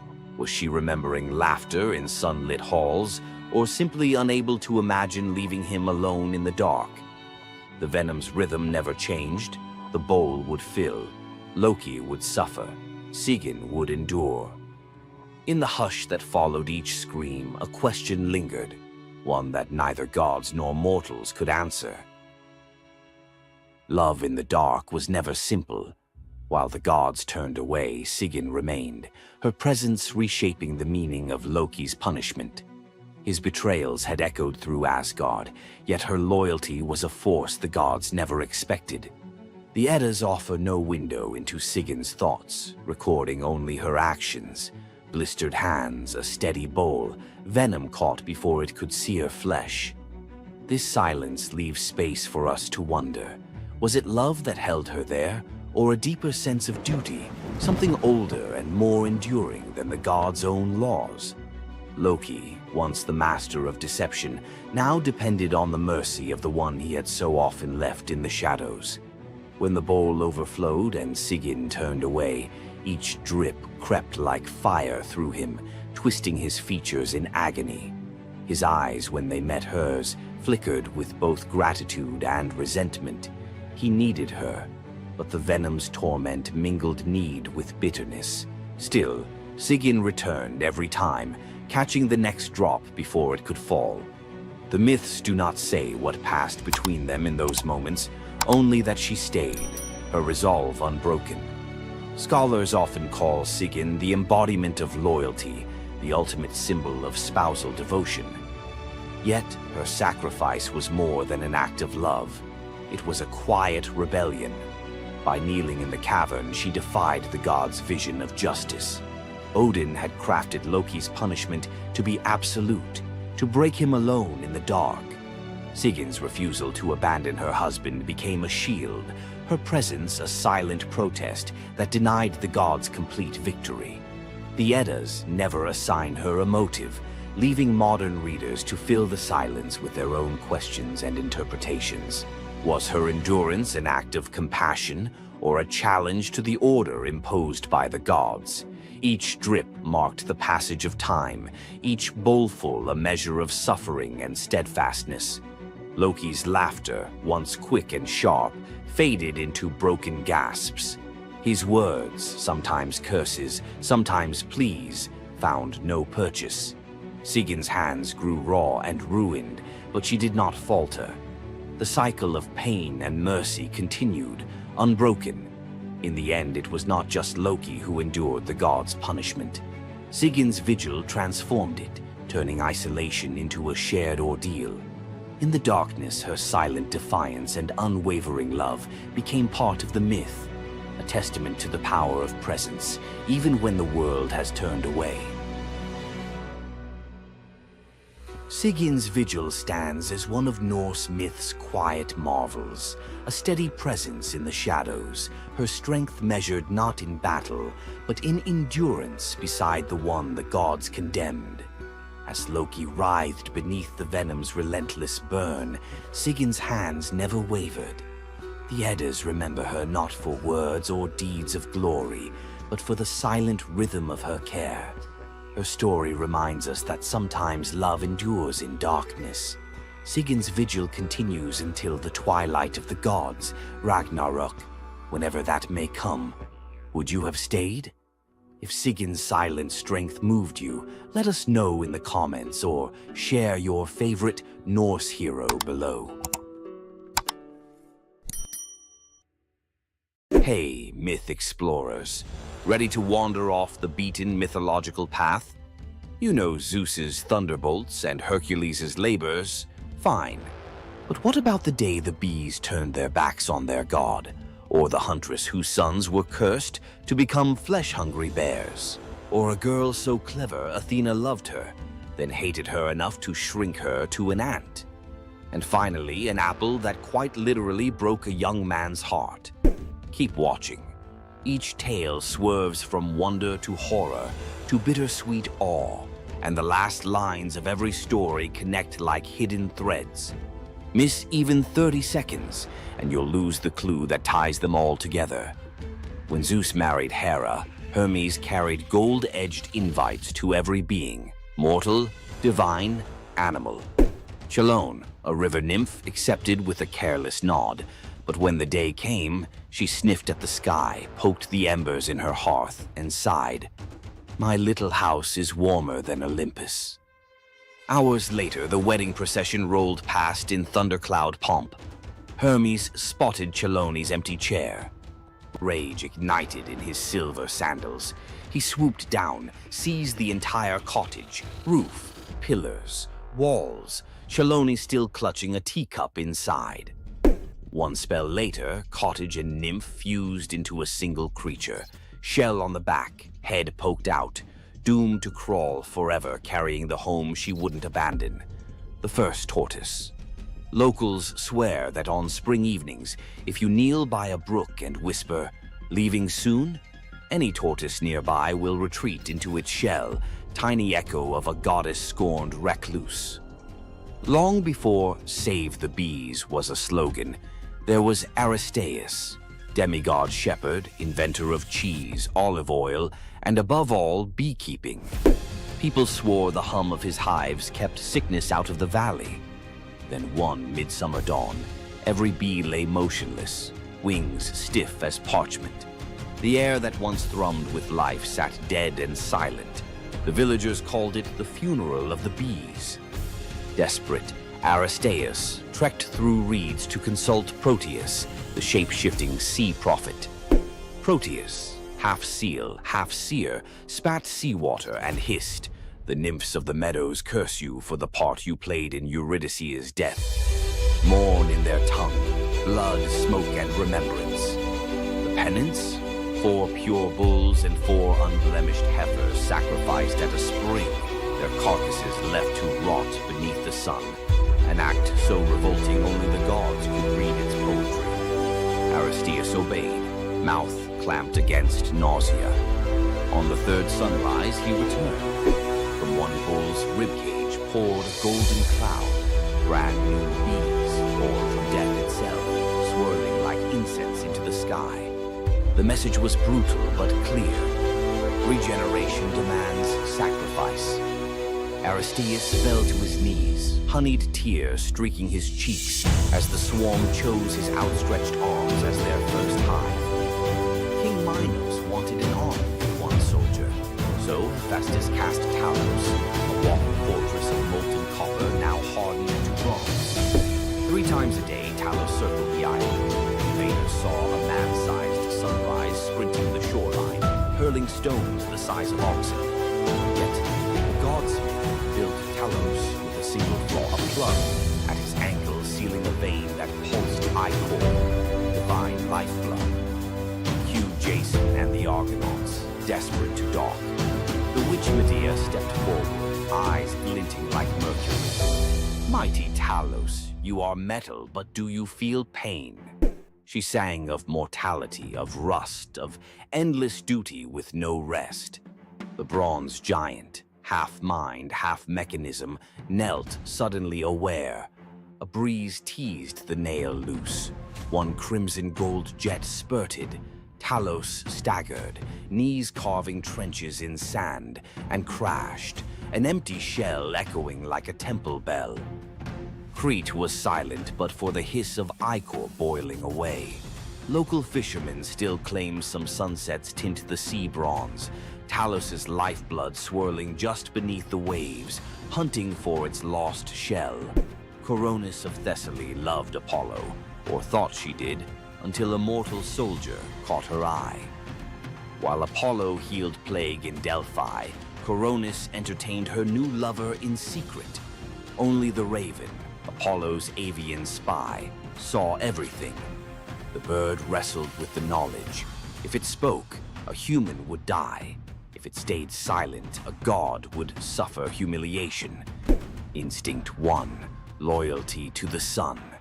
It flew for 3 days, trailing white feathers through storm clouds, and crashed onto Apollo's lap to report the betrayal. Apollo's rage was surgical. One golden arrow, one heartbeat, Coronis felled. But as her blood soaked the sheets, guilt hit harder than plague, because Coronis carried his unborn son, Asclepius. Apollo yanked the child from the dying womb, gave him to the centaur Chiron, and spun on the trembling raven. "You wanted me to see darkness. Now wear it." Flames the color of a lunar eclipse licked across white plumage, charring every feather jet black. The raven screeched, not from pain, but from shame immortalized. From then on, ravens lost the ability to speak in clear words. All that's left is the croak that sounds like a secret you can't quite make out. King Salmoneus looked at Olympus and saw a marketing opportunity. He forged iron wheels that struck bronze streets, sparking hellish fire. He hung bronze kettles along rope bridges, and when his servants tugged the ropes, they roared like thunder across the sky. During festivals, he hurled lit torches from his chariot, shouting, "Tremble, mortals! I am Zeus!" Crowds, half fearful, half entertained, showered him with offerings. Thunder for Hire became the hottest ticket north of Delphi, but word climbed the air like smoke, reached the real Zeus, who waited for the perfect dramatic sting. On Salmonia's grandest fate, dark clouds gathered, but the sky remained eerily quiet. Salmoneus rode out, ready to drop his counterfeit thunder. Zeus answered with the genuine article, a single bolt that vaporized the rope bridges, melted the bronze road into a river of screaming metal, and hurled Salmoneus, chariot, horses, ego, into Tartarus. There, chained to a rotating rock, he hears only one sound. Authentic thunder he can never claim. Locals swear the ruins of Salmonia still ring on electric nights, metallic echoes of Zeus performing an audit on false advertising. Polyphonte, one-time devotee of Artemis, vowed to remain chaste, but Aphrodite, never fond of holdouts, infected her with lust for a passing bear. Yes, a bear. Polyphonte vanished into the woods and returned months later with twin boys, Agrius and Aureus, towering, coarse-haired, with appetites that chilled the blood. They laughed at altars, hunted travelers, and roasted human limbs over campfires. Zeus finally snapped. He ordered Hermes to punish the whole family in whatever way preserves terror for future ages. Hermes, unwilling to butcher newborns, enlisted Ares, who gleefully bound the twins upside down and hacked off hands and feet. But before the blade fell again, the gods changed their minds, opting for metamorphosis over gore. Polyphonte became the Strix, a death omen owl whose shriek freezes armies. Aureus twisted into a towering eagle owl, herald of war. Agrius sank into the body of a vulture, forever gnawing carrion. And the family's hillside cave? Locals swear it still reeks of smoke and sweet meat. Farmers mark its mouth with iron nails. Iron, they say, silences bear-born ghosts. Next time an owl howls before battle, remember Polyphonte's cursed lullaby, a mother's love curdled into dread for every soldier who hears it. Athena once chose an Attic girl named Myrmex as her personal protege. The goddess introduced a dream project, the world's first plow. Myrmex watched, learned, then, intoxicated by the crowd's applause, whispered that she had invented the tool. Athena's gray eyes darkened. Soon after, a jealous wind shoved Myrmex while she harvested wheat. She staggered, dropped an armful of sheaves, and heard laughter, a cruel echo of her own boast. Athena emerged, face sorrowful. You craved the harvest without the humility. She tapped the girl's forehead. Instantly, Myrmex shrank, limbs splitting, waist pinching. An ant scuttled where a maiden had stood, destined to steal crumbs of grain for eternity, mimicking the theft of Athena's credit. Centuries later, Zeus needed loyal subjects for his son Aeacus in barren Aegina. He saw the ant swarm and, in a grim joke, transformed them into soldiers. The Myrmidons, silent, disciplined, famous under Achilles at Troy. The bravest army in myth owes its origin to a single boastful sentence. Medusa grew up alongside the breathtaking Adonis under the roof of King Cinyras. Where Adonis was radiant, Medusa was steady, guard, confidant, brother in all but blood. When a boar gored Adonis in Aphrodite's sacred grove, every flower dimmed, and Medusa felt his chest collapse inward. Days later, they brought Adonis's body home.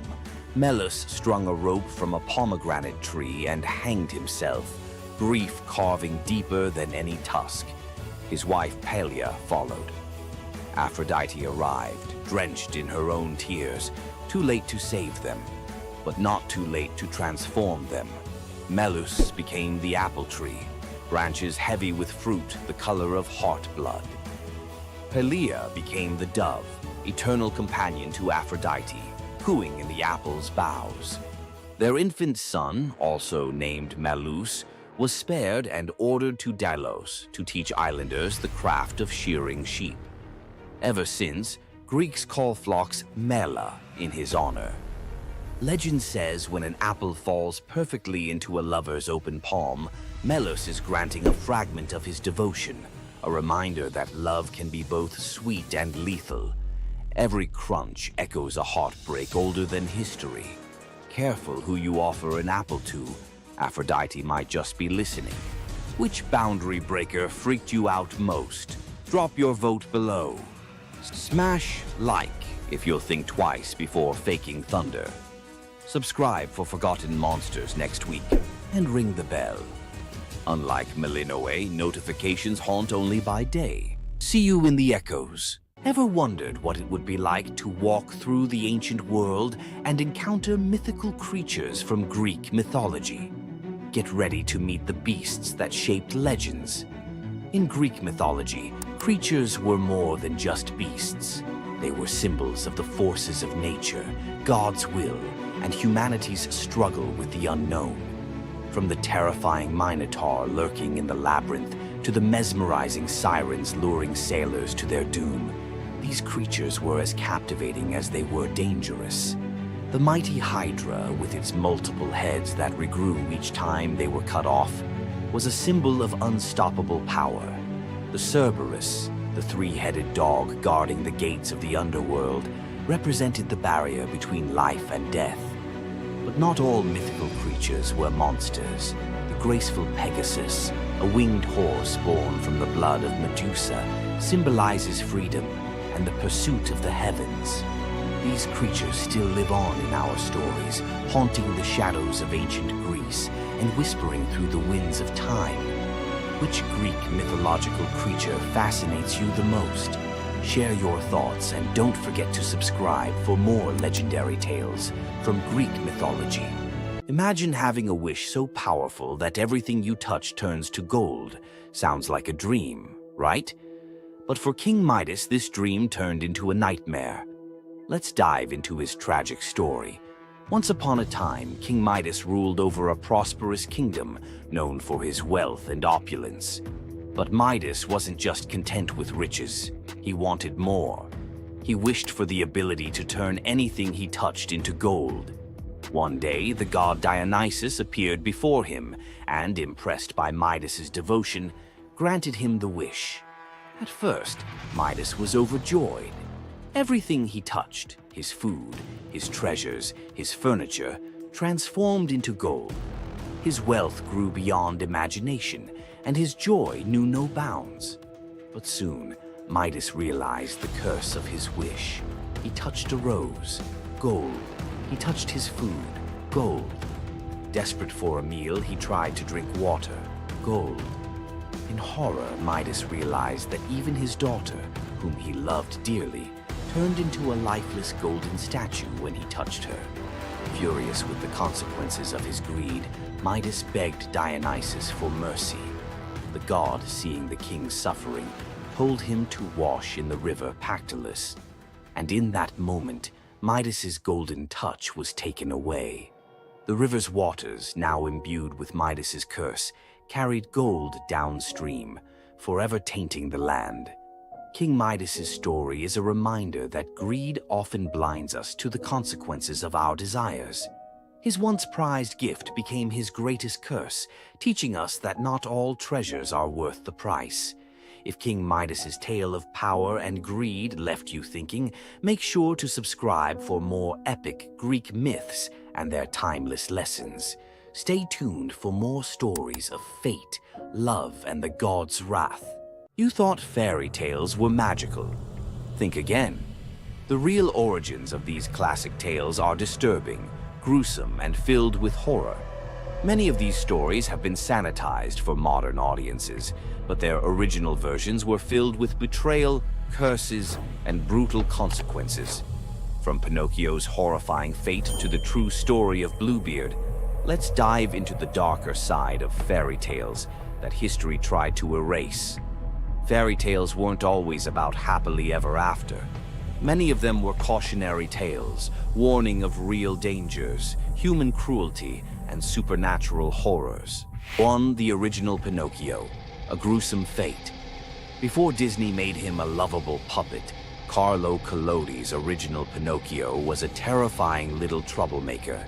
Instead of learning his lesson, he was hanged from a tree by a group of bandits, left to suffocate as a punishment for his misdeeds. 2. Bluebeard, the serial killer's tale. Bluebeard was not a misunderstood nobleman. He was a full-blown serial killer. In Charles Perrault's version, Bluebeard marries multiple women and forbids them from entering one locked room. When his latest wife disobeys, she discovers the corpses of his past wives hanging from hooks. He nearly kills her too, but she's saved at the last second by her brothers. Some believe this gruesome tale was inspired by real-life figures like Gilles de Rais, a nobleman convicted of horrific crimes. 3. The Pied Piper, a tale of mass disappearance. The Pied Piper of Hamelin was not just about a man who played music to lead away rats. He also took the children. In some versions, the town refuses to pay him for his services, so he takes revenge by luring all of their children into a cave, where they are never seen again. Historians believe this could be based on a real event, where an entire group of children from Hamelin mysteriously vanished in the Middle Ages. 4. Rumpelstiltskin, a vengeful trickster. In the original versions of Rumpelstiltskin, when the young queen guesses his name, he doesn't just leave. He flies into a rage so intense that he tears himself in half. In some versions, he stomps on the ground in fury, falling into a pit and disappearing forever. His obsession with taking the queen's child has led some to believe he wasn't just a trickster, but something far darker. 5. The Robber Bridegroom, a wedding night nightmare. This lesser-known grim tale tells the story of a young woman forced to marry a wealthy man. Suspicious of her husband-to-be, she follows him to his home, only to discover that he and his band of robbers murder and eat women. She watches in horror as they butcher a young girl, cutting her into pieces. Luckily, she escapes and exposes them, leading to their execution. 6. The Juniper Tree, a tale of cannibalism and revenge. One of the most horrifying grim fairy tales, The Juniper Tree tells of a stepmother who decapitates her stepson, cooks his body, and feeds it to his unsuspecting father. The boy's sister buries his bones under a juniper tree, and from the tree the boy returns as a vengeful spirit, transforming into a bird and dropping a millstone on his stepmother, crushing her to death. 7. The Girl Without Hands, a story of betrayal and survival. In this disturbing fairy tale, a poor man accidentally sells his daughter to the devil in exchange for wealth. When she resists the devil's temptations, her own father chops off her hands to fulfill the bargain. Eventually, she escapes, gains magical silver hands, and finds a happier fate, but not before enduring unimaginable suffering. Why were these stories so disturbing? Fairy tales weren't just for children. They were warnings, morality lessons, and sometimes outright horror stories meant to instill fear and obedience. Over time, many of them were altered, softened, or rewritten to make them more acceptable. Which of these dark fairy tales shocked you the most? Want to uncover more forgotten stories and chilling legends? Subscribe now and dive into the forgotten history of fairy tales. Centaurs. Half man, half horse, heroes or savages? Think you know the full story? Wait until you uncover the darker side of these iconic creatures. Watch till the end to discover what ancient myths don't tell you about the centaurs. In Greek mythology, centaurs were seen as both wild and noble beings. They were often depicted as powerful warriors, famous for their strength and skill in battle. But what if the truth behind them was far more sinister than anyone imagined? While some centaurs, like Chiron, were revered for their wisdom and kindness, many others were violent, uncontrollable creatures. These savage centaurs were known for their drunken brawls and uncontrollable rage. The most infamous event? The Battle of the Lapiths and Centaurs, where they fought against the Lapiths during a wedding feast, leading to a massacre of both men and women. Their brutal behavior was more than just a mythological tale. It symbolized the chaos that could occur when civilization collided with the wild, untamed forces of nature. But why did the Greeks depict centaurs this way? Was it a cautionary tale about the dangers of unchecked power and savagery? or a deeper reflection on humanity's struggle between reason and instinct. The darker truth behind the centaur myth might just hold the key to understanding the wild, primal side of ancient Greek culture. Centaurs are more than just mythical beasts. They represent the conflict within us all. If you're fascinated by the hidden truths of ancient myths, don't forget to subscribe for more dark stories from Greek mythology. Welcome back, lore hunters. Tonight I'm unwrapping some myths that slip through the cracks of pop culture, tales so rich you could live in them for weeks. Let the veils fall. Old Phaon hauled passengers between Lesbos and Asia Minor in a skiff patched more than a beggar's coat. One dusk, he carried an aged woman for free when storms canceled the rich man's coin. She touched his wrist, her skin warmed like sunrise. That crone revealed herself as Aphrodite. Payment: an alabaster jar of rose-scented balm. Phaon rubbed a dab on his temples. Waves reflected a new face, jaw sharp, curls ink black. Word of the god-veined ferryman blitzed across isles. Queens queued for night voyages. Fame fed on humility until none was left. Phaon mocked old lovers, hiked his fares, painted his hull with gold leaf. Aphrodite, hearing temple incense now dedicated to Phaon instead of herself, revisited, this time as a scarred sailor claiming poverty. Rebuked, she cursed the balm to invert. Every admiring gaze would now age him a year. By next moon, the once idol looked like driftwood. He vanished, some say into the strait's whirlpool, others into a hermit cave. Poets still swear his ghostly skiff appears on starless nights. If you board, you arrive at dawn a decade older, pockets full of rose petals that rot before noon. Queen Althea of Calydon screamed through her labor as the hearth fire hissed. From the embers, a coal spat out, a single firebrand the length of a dagger. The fates appeared, scissors glinting. Lachesis measured the newborn's life against that coal. Clotho whispered, "When the wood is ash, the boy is dust." Althea snatched the brand, quenched it in a silver urn, and hid it under her bed. The baby, Meleager, grew into a spear god in the training yard. None but his mother guessed why storms seemed to pause for him. Years later, Artemis loosed a boar monstrous as a siege tower to punish King Oeneus for a skipped sacrifice. Hunters from every Greek polis gathered. Meleager led, eyes bright as forge fire. Among the heroes strode Atalanta, swift, lethal, and female, an affront to the older princes. In the thicket, Atalanta's arrow struck first blood. Meleager's spear finished the beast. He offered her the pelt. Male egos erupted. Two of Meleager's uncles drew blades. Meleager defended the huntress, slaying his own kin. Word sprinted ahead of him to the palace. Althea collapsed at news her brothers lay dead by her son's hand. Grief wrestled prophecy in her chest. Shaking, she fetched the firebrand, lit a torch, and held both over the brazier.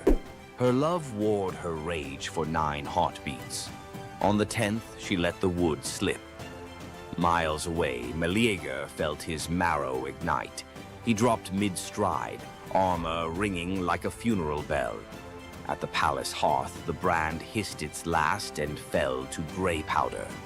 Althea watched the flakes swirl, then walked into the flames herself. In Calydon, they still say, "Whatever a mother births, her fire can reclaim." Young Cyparissus roamed Chios with a bronze shepherd's crook taller than himself. Apollo, idling in mortal disguise, gifted the boy a tame stag crowned with ivory antlers. It followed him like sunrise follows dawn. One blistering noon, flies tormented the stag. Cyparissus, meaning only mercy, aimed his javelin to shoo them. The tip glanced off a stone, pierced soft flank. The deer collapsed, breath misting blood. Cyparissus dropped beside it, sobs carving caverns in his throat. Apollo arrived to heal, Lyre weeping gold notes.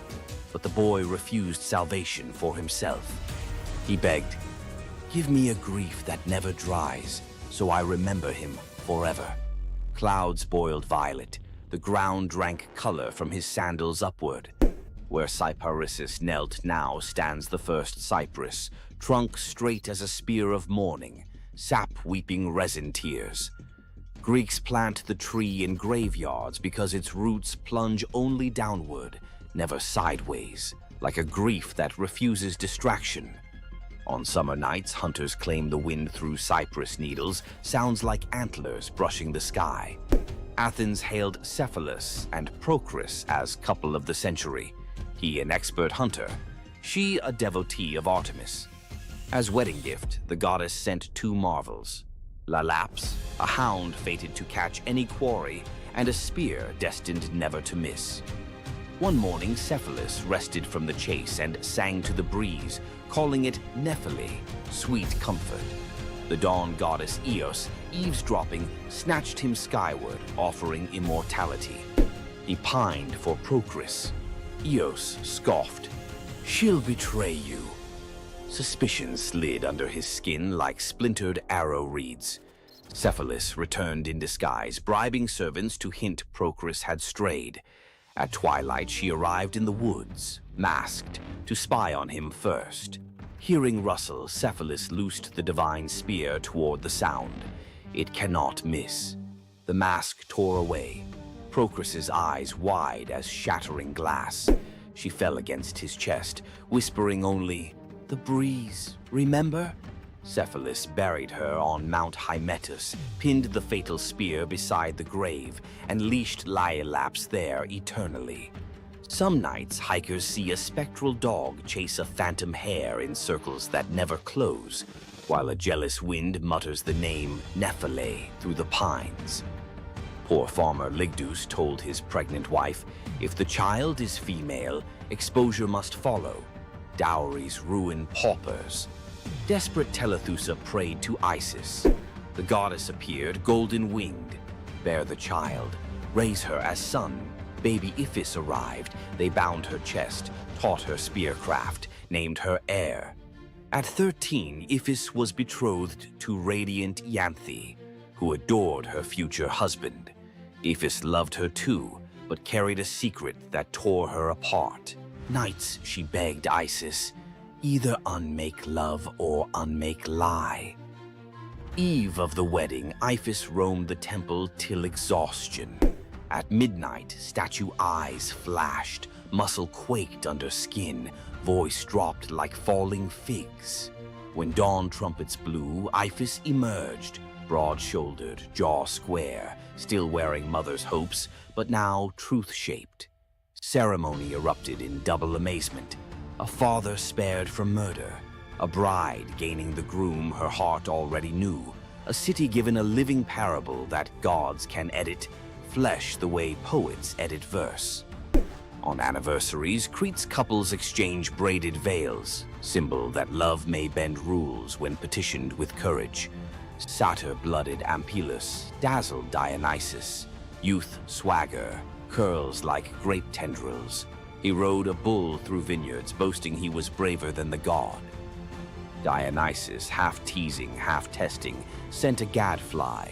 The bull bucked. Ampelus flew, spine meeting earth with a wet crack.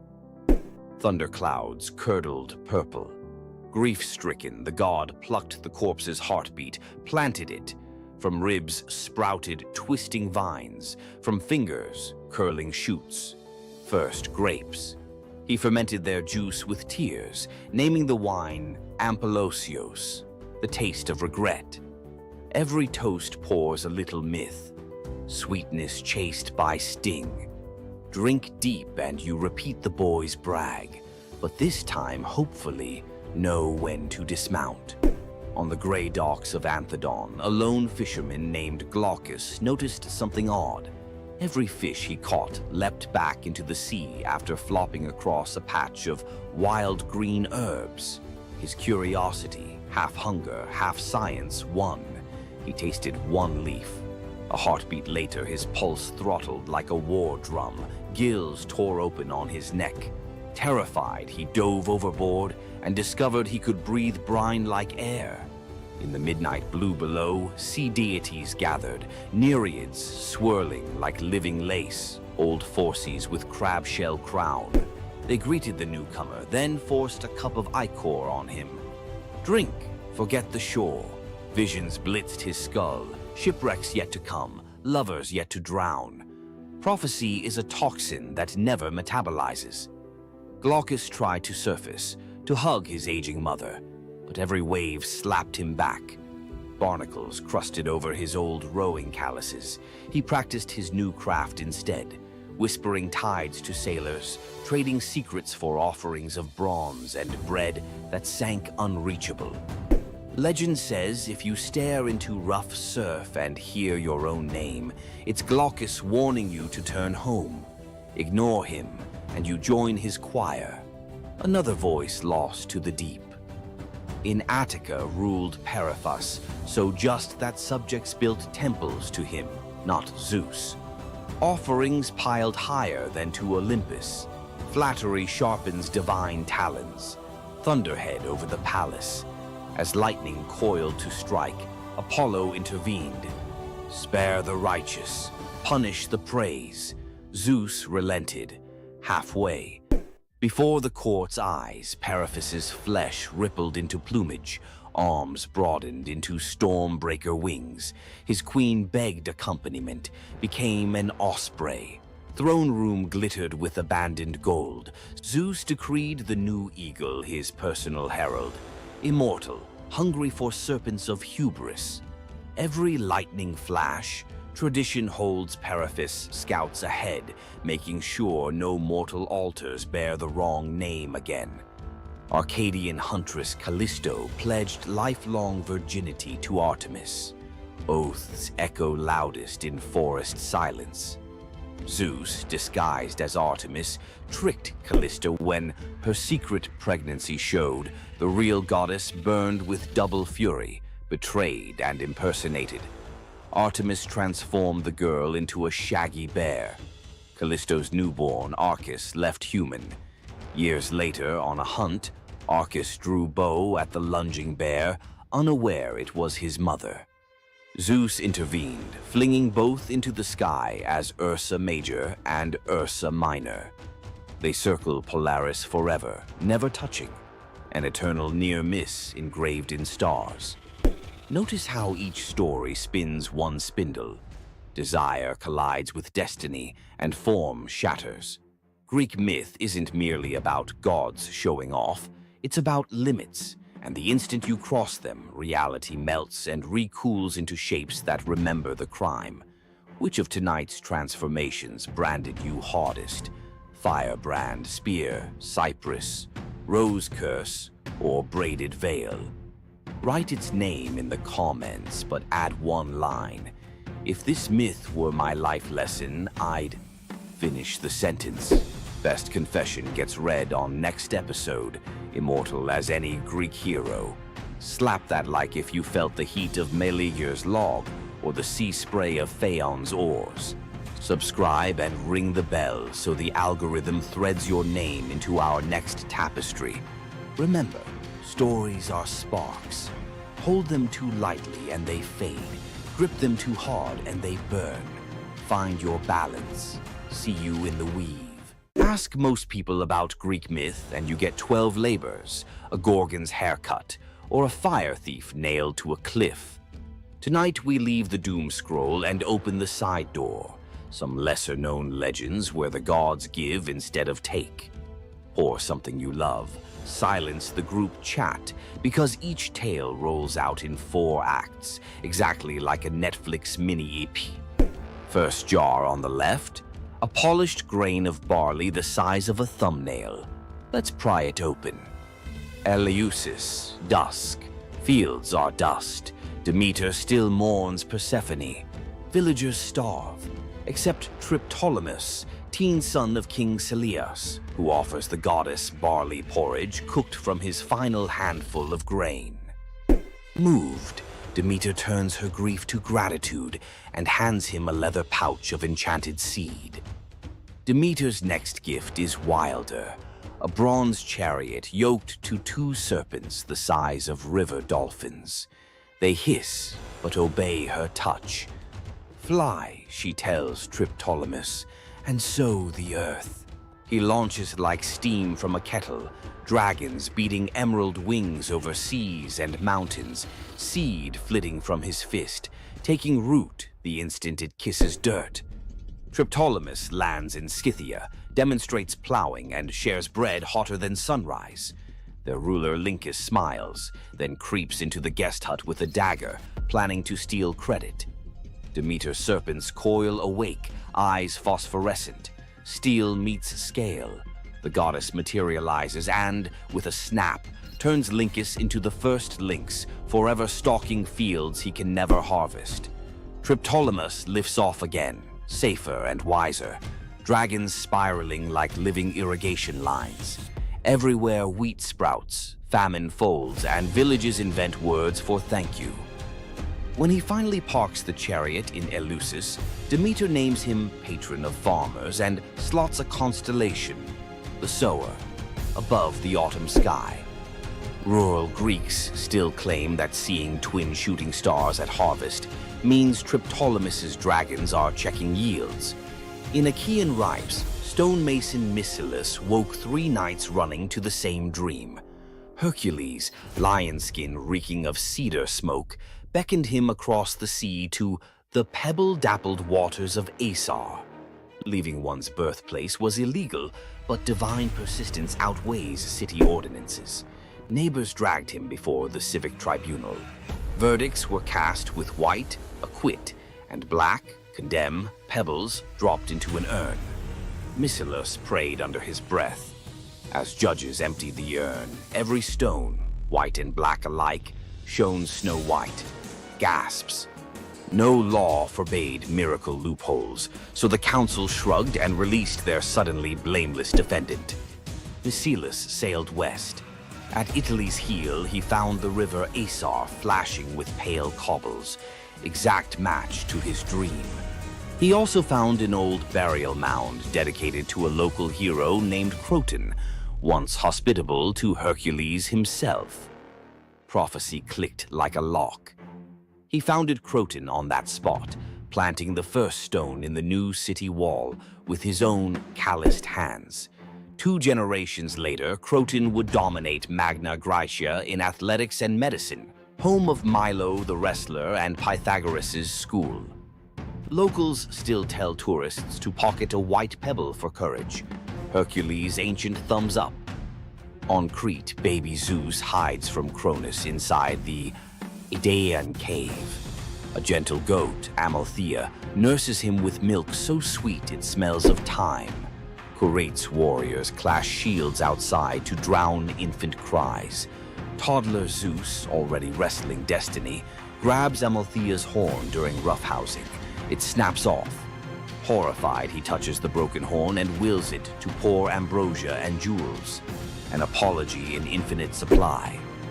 The horn becomes cornucopia, everlasting symbol of abundance. Amalthea is lifted to the stars as Capella, brightest goat in the sky. Every harvest festival, Greeks tip wine from a horn-shaped rhyton, so the cave child remembers. The practice survives today in the very shape of Thanksgiving centerpieces, because one young god learned that breaking something you love can birth generosity that never runs dry. Argos prepares a grand procession to Hera's temple 6 miles away. Oxen assigned to pull the gilded cart of priestess Sidip, aka Mo or Awol. Her sons, athletes Cleobus and Biton, lock eyes and shrug. Where are the oxen today? They yoke themselves, veins corded, and drag the 2-ton cart under Mediterranean noon. Crowds scatter petals, sweat rains on marble road. At the temple steps, mother dismounts, trembling with pride. Sidippe prays, "Great Hera, grant my sons the best blessing a mortal can have." After sacrifice and feast, the exhausted brothers fall asleep in the sacred hall, smiles still ghosting their faces. They never wave. Peaceful exit at peak glory. Hera's idea of the highest gift. Argives commission life-size statues at Delphi, muscles forever flexed. Travelers note the serenity on stone brows, testament that sometimes a swift, dignified curtain call outranks long, ragged applause.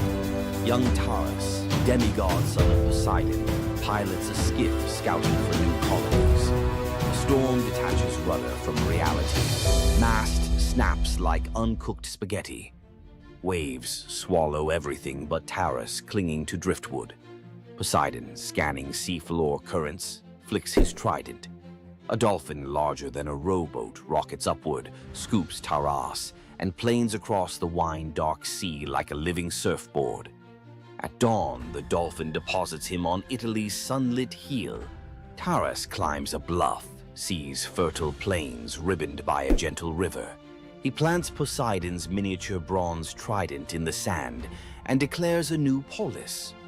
The colony, Tarentum, today's Taranto, mints coins of a boy riding a dolphin, trident aloft. Local fishermen still carve tiny dolphins on prows, tribute to the uncanny GPS system that once delivered a founder to the perfect harbor. Aphrodite and winged son Eros picnicked amid spring anemones, boasting who could gather the loveliest bouquet. With wings, Eros predictably stuffed his basket first. Enter Peristera, a mortal handmaid collecting herbs nearby. Seeing Aphrodite's crestfallen smile, she wordlessly tipped her own armful of blooms into the goddess's basket. Eros protested, "Rules breach." Aphrodite just laughed, victory fragrant in her arms. Jealousy and Cupid's arrows share barbs. Eros flicked one tiny dart and poof, Peristera shrank into downy white feathers. Aphrodite scooped up the bewildered bird, whispering apologies and protection. Peristera, now a dove, gained a new language of coos and cloud-high freedom. The goddess decreed doves sacred henceforth, harbingers of peace and liaisons for lovers. From Cyprus to Corinth, newlyweds release white doves, so their first horizon carries Peristera's gift. Help your friends win, and you may end up airborne, emblematic, and forever cherished by a goddess who remembers favors. Cretan teenager Epimenides entered a cave seeking a stray lamb. Cool air lulled him into a nap on soft moss. When he stepped back into sunlight, the lamb was a weather-bleached skull, and his town looked upgraded. He'd slept 57 years. Word of the time traveler raced to Athens, then reeling under plague and factional strife. They summoned Epimenides. He prescribed symbolic spring water baths for citizens and a cleansing of unjust murder cases, the world's first state-sanctioned amnesty. He also ringed the city with incense-burning altars to the unknown god, appeasing whichever deity felt snubbed. Within a year, the plague receded, civic tempers cooled. Grateful Athenians offered gold. Epimenides accepted only vines for his Cretan temple, proof that sleep had taught him value over price. Legends credit him with tweaking the Greek lunar calendar and penning riddling prophecies. Even today, Cretan shepherds warn drowsy companions, "Nap too long in a sacred cave, you'll wake up a consultant." Aristaeus, son of Apollo and huntress Cyrene, loved tinkering. Olives here, cheese there. When shepherds complained of wild honey going rancid, Aristaeus studied bees like living alchemy. Nymph tutors taught smoke calming and linen veils. Soon, Aristaeus produced honey rumored to heal fevers. Even Olympians craved his combs. One blistering summer, disease wiped out his hives. Desperate, he consulted shape-shifting Proteus, who advised a strange remedy. Sacrifice 4 bulls and leave their carcasses sealed. From decay rose new swarms, robust and disease-proof, the mythical origin of Begonia, or bee birth. Greek farmers copied the ritual symbolically with perfumed ox hides draped over empty hives at spring equinox. Aristeas planted thyme to flavor future honey, invented the first clay smoker, and dedicated his success to the seasonal Etesian winds, ensuring cool breezes help the bees cap wax perfectly. Modern beekeepers in Greece still call a sudden helpful wind Aristeas's breath. Zeus and Hermes, disguised as dusty travelers, canvassed a Phrygian village for lodging. Gold door mansions slammed shut. Only an aged, poor couple, Baucis and Philemon, welcomed them into a mud brick hut. They served cabbage soup, pork scraps, and local wine. Mid-pour, Baucis noticed the jug stayed full. Eyes widened. Guests revealed divine light. The couple's first instinct? Ask the gods to spare their nasty neighbors if possible. Mercy before schadenfreude, classy.